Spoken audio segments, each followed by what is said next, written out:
Rendell said Prince did appear pale, but that he was also in great spirits as he unveiled for fans a brand new purple piano.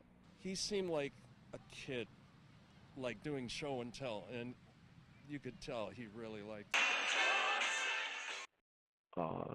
Matt, the keyboardist, Matt Fink, he had told me those guys never did any drugs. So I suspect it's when those new girls came on board. I really need to get this information out, but I need to be safe. I can't have my name exposed at all because I'm desperately afraid of these drive-bys. And I just pray I can remain anonymous with you. I mean, maybe not with you, but with everybody else, because I can't put my family in danger in any sort of way. I'm sure that, you see, we separated ourselves from his career so that we could deal with our family relationship with him. So we didn't get involved in his career. And, I was actually stunned, shocked, when he passed, because there are many things that are inconsistent. He's claustrophobic. I've known him for many, many ages. He's claustrophobic. He never would go into that elevator alone. And immediately, as soon as I heard that, I knew something was very, very wrong. When Mickey dropped him off,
Prince never lives. He doesn't stay in that place alone. He doesn't like to be alone. It's just one of his kind of like an obsessive behavior type thing. He's terrified of being alone. He's extremely claustrophobic and will not go into the elevator alone, and that's a true fact. So I am very concerned, and this has to do with the will. I do know where the will is, a handwritten will, because he would amend that will in the middle of the night if he had to. And that is why, his sister is excommunicated basically from his will.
great stuff there. Earlier I spoke with Secretary General Baroness Patricia Scotland and CBSN Royal Family contributor Victoria Arbiter during the celebratory walk about the significance of this very special royal birthday.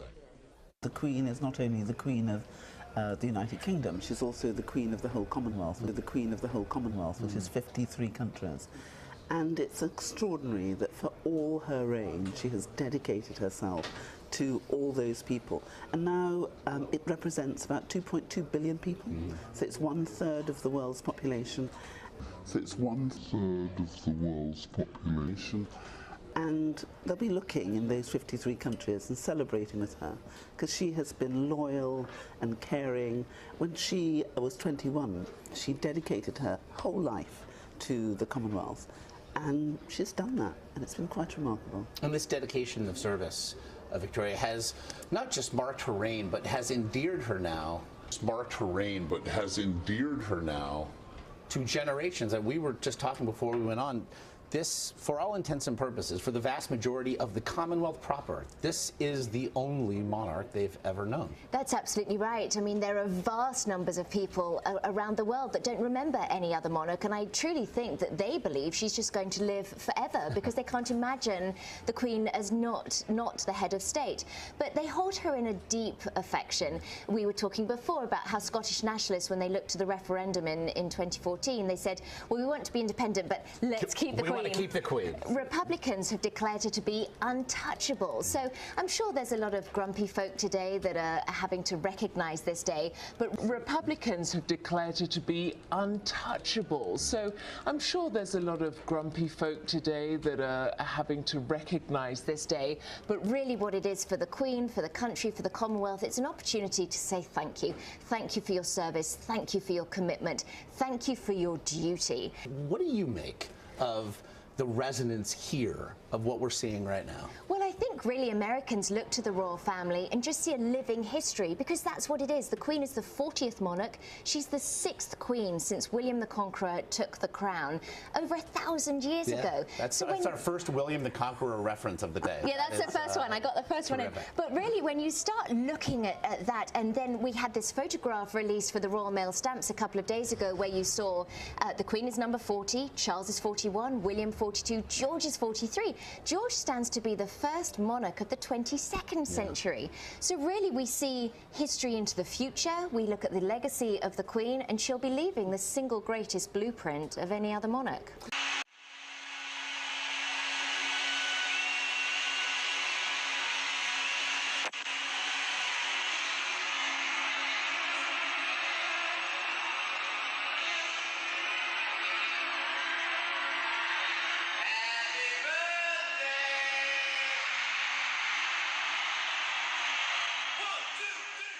She knows that because the week and a half, 2-week-long fight that they had while he was so distraught and riding bikes around weird places and doing very odd things against his nature. And I know when he does things against his nature, that means that he is freaked out, very, very scared about something. Now, she was threatening to say that he was a junkie. He's not a junkie whatsoever. He doesn't do drugs. He tried little things when he was a teen. He has not anything to do with drugs. He called his doctor out, but his doctor couldn't come. But he wanted him to bring information about his blood tests.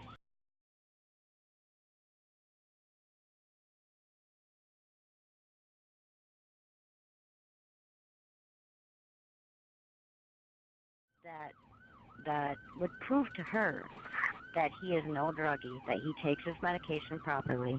And then for fentanyl to come into this, I looked up fentanyl, and this, he never dealt, this is not a Prince deal. This is not what his life is about. That is a medication for cancer patients and things of that nature, people in car accidents. That's not something he would get involved in. But I did read that it is tasteless. So I'm very afraid of the things that are going on right now, because drive-bys mean that somebody is doing something wrong. And I don't live a kind of lifestyle in which I would have my numbers. I do hope to hear from you, Nikki, and I will try back again. I'm sorry, I missed your call. Thank you. Received yesterday at 7:06 a.m. To repeat, press 1. A message from Nikki Schmidt.